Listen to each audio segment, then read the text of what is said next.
going on, guys? It's K-Dub here with another episode of Crypto Zombie. Welcome back to the channel. Hope you're having a great day today. Bitcoin actually attempted to push down below these levels right here. You could see we did, actually on some exchanges, we did put in a lower low.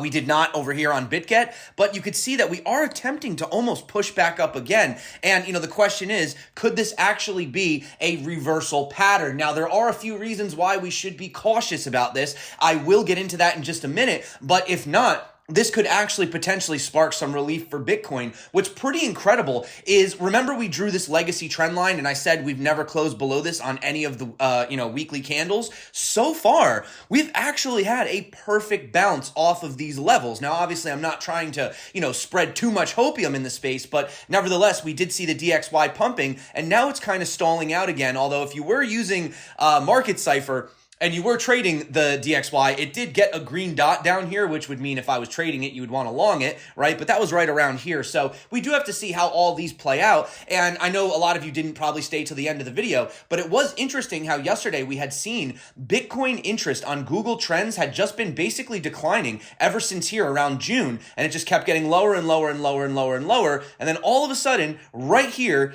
in the beginning of November to now, we spike up and we're almost at 50 out of 100. So there has been a resurgence in interest in Bitcoin. Now, could it just simply be because of the FTX debacle and people were just Googling it, just kind of like, to see what was going on? Or are people actually genuinely interested in Bitcoin again? Well, let's be honest, most people have probably forgotten about it, but nevertheless, Google Trends is showing that there is some interest. So I want to talk about a few things today because there are still the rumors about Genesis. Now, Genesis has come out and said that they are going to try to avoid bankruptcy if possible, right? Remember, they were looking to get that $1 billion loan. They obviously didn't get it, but what's really freaking people out, and I'm not saying it's going to happen, but it could be the final flush out, if it's true, is what's going on with the digital currency group and their relationship with Genesis and, Grayscale, and are they in over their head, right? Because this is massive. These guys have invested in over 200 crypto startups. They have their fingers in everything, and, that could sort of be, the straw that breaks the camel's back. Obviously not trying to spread any bad news because truthfully, to be honest with you, considering all the things that have happened, it's quite amazing, actually, that Bitcoin has remained as resilient as it has, even, still staying at these levels. So I do want to talk really quick about the levels. There are some very critical, important levels we need to pay attention for Bitcoin because if we do get rejected, then I hate to say it, but it's probably time for Goblin Town, right? But it's not time to throw in the towel just yet. So we're going to talk about all that today. Make sure you get subscribed if you're not. First of all, I just want to also point out, guys, that if you are looking to secure your crypto on cold storage, on a hardware wallet, which is exactly what you should be doing, especially in this time, they're actually having an awesome Black Friday deal over on Ledger where you actually, they're basically going to give you a coupon when you buy this, and they give you $30 in Bitcoin for free if you buy the Nano X, and $20 of Bitcoin free if you buy the Nano S Plus. So basically you'll get it, and then they'll give you a code,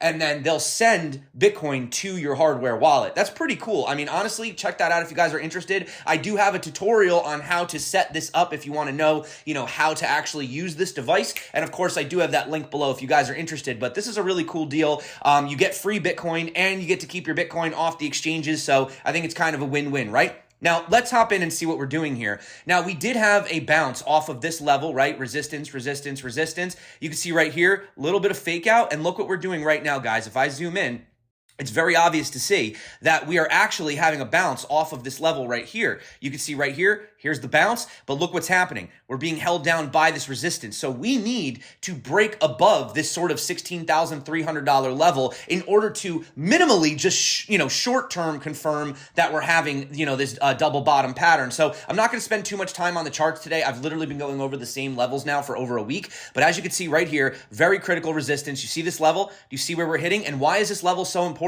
Well, if we go all the way back here, look what happened, right? So this is where we had, a lot of this sort of resistance right here, right? We had a lot of candles that were closing, and also, we retested it right back here.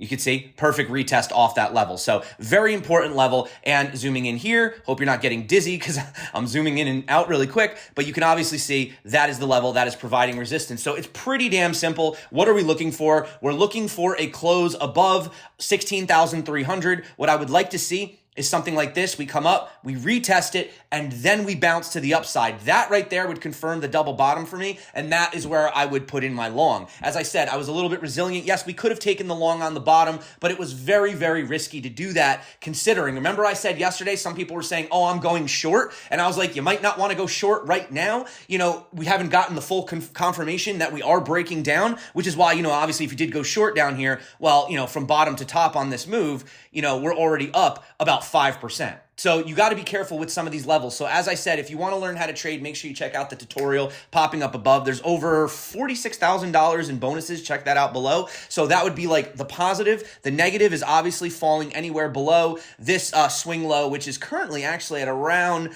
15,500 roughly. And, you know, the next level of major support is all the way down here at around 13.9K. So that is why these levels, I mean, we're really hanging on by like a thread right here. We need to see some moves to the upside. Obviously, we're going to run into some resistance again at around 17,600. But, you know, basically in a nutshell, if I could just sort of explain it like to a 5-year-old, we need to get above 16,300. We need to hold above it for a day. And I would like to see a confirmed pullback and bounce off that level. That's what I'm looking for. And then that would give us that W pattern, which could obviously help bring us maybe potentially even back up to this $19,500 level. Now, that wouldn't mean the bull runs back on, but it does mean that at least we're safe a little longer from falling to these lower levels, right? Another interesting thing that material indicators pointed out is that there's over $300 million in Bitcoin bid liquidity between the level that we're at right now and $12,000. So there is a lot of interest in buying Bitcoin,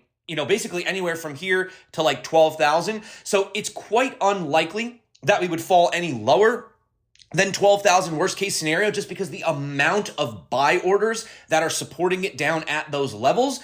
I mean, are they spoofs? You know, are they going to just take the orders away? Who knows? That, you know, they play games on exchanges all the time. But as of right now, I mean, you could see this massive, you know, wall. So just pointing that out, that could be something to save us. But what is the negatives? This is the negative right here. So according to Frank Shapiro, he says, sources tell the block crypto trading firm that Genesis, which has been struggling to raise emergency capital to shore up its lending unit's liquidity profile, has slashed its target from 1 billion to only 500 million.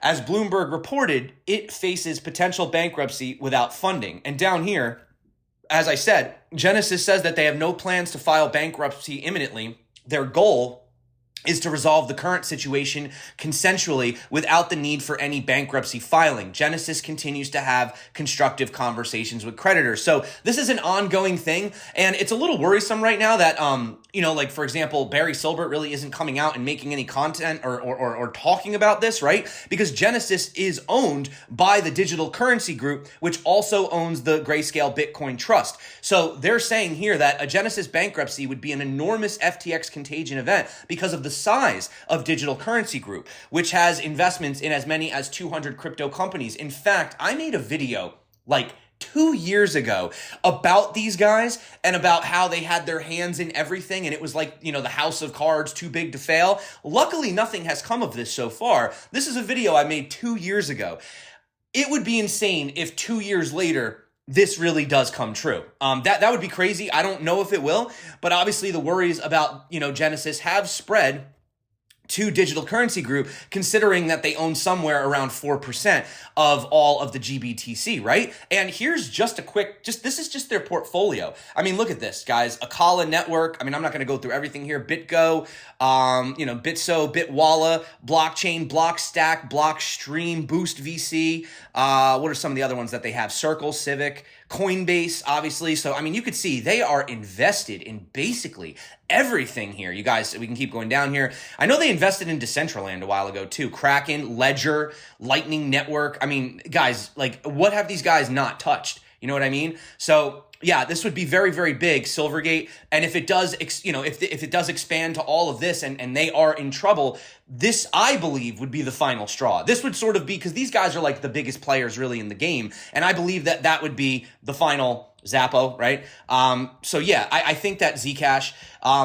So yeah, like I said, we're still waiting to see, but this would be sort of the final, I think this would be the final capitulation, you know? And my video yesterday, I was really shocked with you guys. We've been literally talking about nothing but bad news. Literally nothing but bad news for months on this channel. I literally put out one video talking about the positives and why I'm excited for crypto in the future. And some of the comments I'm getting is like, you're dreaming, pie in the sky. Yeah, right. I mean, no offense, but like, if it's that negative and you don't believe in the future, I don't understand why people are even watching this channel. I mean, we know that Bitcoin is not going to fail. I mean, you could see right here, and just stick with me. I'm going to show you a few things. Very interesting. I'm still bullish on Bitcoin, says Robert Kiyosaki, but don't consider silver and the silver ETF the same thing. Therefore, Bitcoin is not the same as Sam Bankman-Fried or FTX. They were the problem. Bitcoin is not the problem. I'm still in favor of Bitcoin. I'm not against it, as many people in my genre, in my age group are, because I think Bitcoin is solid. He says he's also interested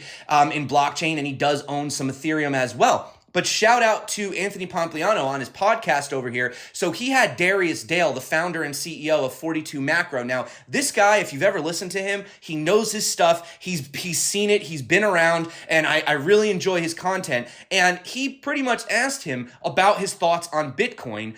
This is literally, when did this come out? This literally came out 4 days ago, right? And this is what he had to say. Bitcoin.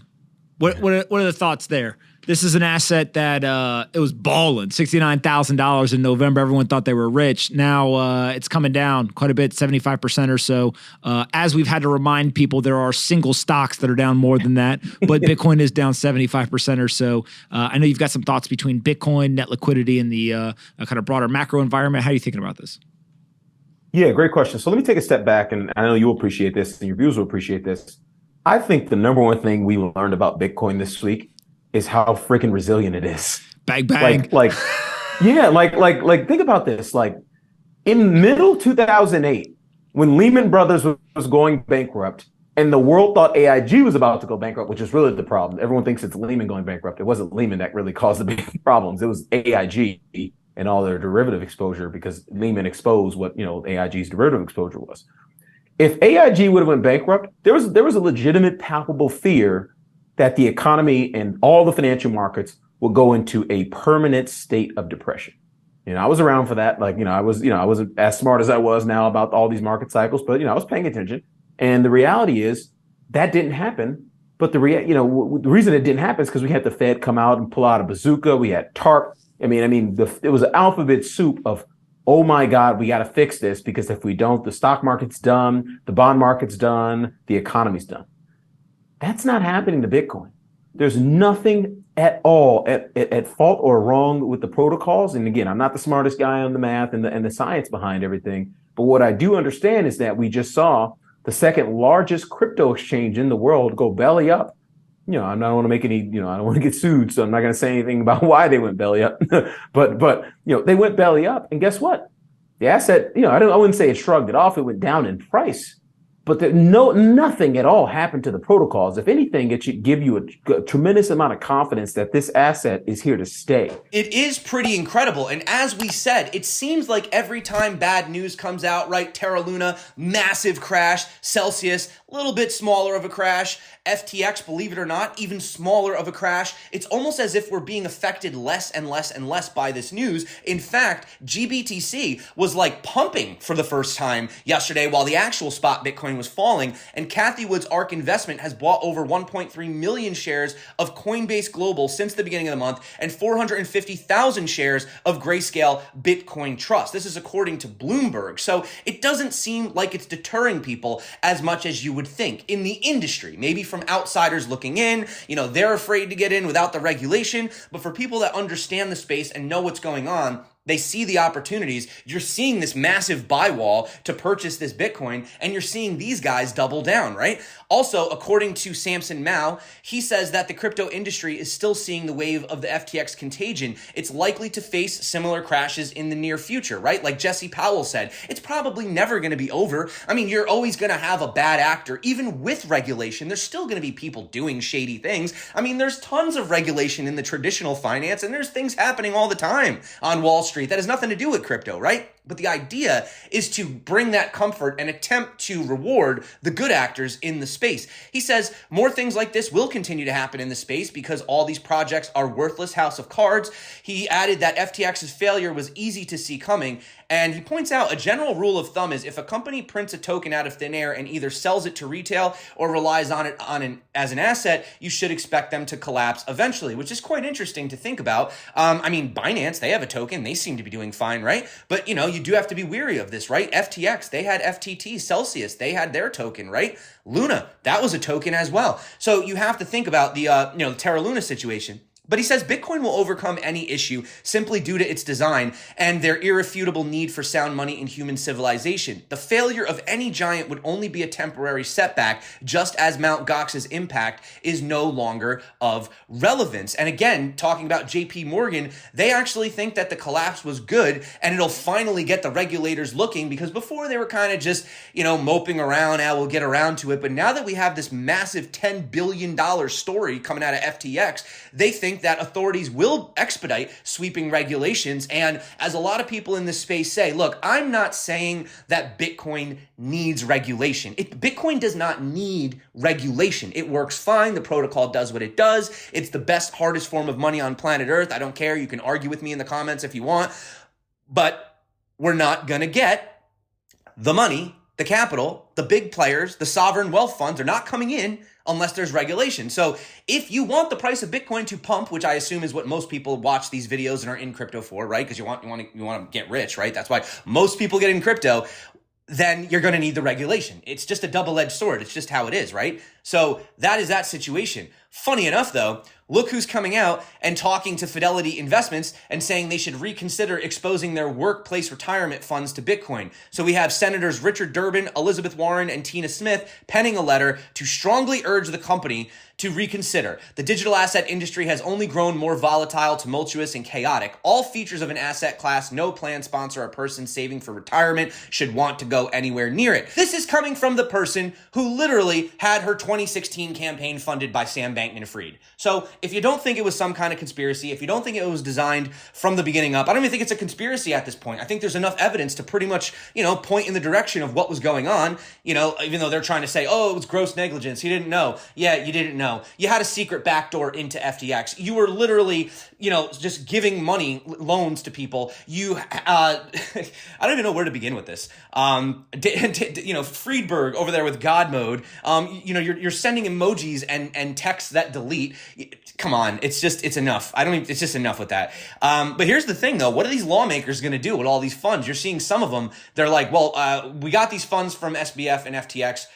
They might not be legit. So what should we do? So now you're seeing all these guys like donating to charity. You know what would be pretty cool? If you guys just gave it back to the people that you stole the funds from. That'd be kind of nice, right? Maybe just give those donations back to the people, or to use some of it to at least partially credit the people that were affected by this. That would be cool, but let's just give it away to charity, right? I mean, hey, I guess, right? They're just trying to wipe their hands clean of it, though. That's basically what they're doing. But, here's the thing. You can't just lump everything into one category. I always say you should be careful, obviously, with what exchanges you're using. I've currently right now have been using Bitget a lot. Now, that doesn't mean that any of these exchanges couldn't go under at any moment. It's just right now, based on, the research that I've done and the experience that I've had, they've been working out for me. And you can see right here, while all this crap is happening with these other exchanges, Bitget is looking to hire 400 more people, totaling their staff to 1,200 from 800 employees. They also have regional hubs in Asia and Latin America markets, and are planning on establishing more hubs in Europe and Africa. Bitget also launched a $5 million builders fund to help partners and traders affected by crypto exchanges FTX's collapse, which, by the way, if you were affected by FTX's collapse, Bitget has a $5 million builders fund, so you can go check that out if you're interested. And they also increased their protection fund to $300 million, up from $200 million last August. So you're seeing some exchanges doing the right thing, other exchanges obviously doing the wrong thing. So if you guys, once again, do want to learn how to trade on Bitget, make sure you check out my tutorial popping up above, and you guys know there's bonuses below. And I do recommend that you take advantage of this Black Friday sale. This is really cool. Not only do you get free Bitcoin, but you also get a ledger, which you should have. Everyone, if you are watching this video and you don't have a ledger, I don't know, man. I don't know, guys. I don't know. Or a Trezor or something. Some kind of cold storage wallet. You cannot be leaving all your funds on the exchange, right? So getting back over here, what are we doing? We're still kind of just hanging out. Yeah, I mean, like I said, guys, it's pretty point blank here, pretty straightforward. Break above 16.3, retest, and then we may be able to get back up to that 18K level, fall below 15.5, confirm that. We're probably heading down to around 14K. That's basically just what we're looking at right now. So hopefully by the end of this week, we do get that positive confirmation.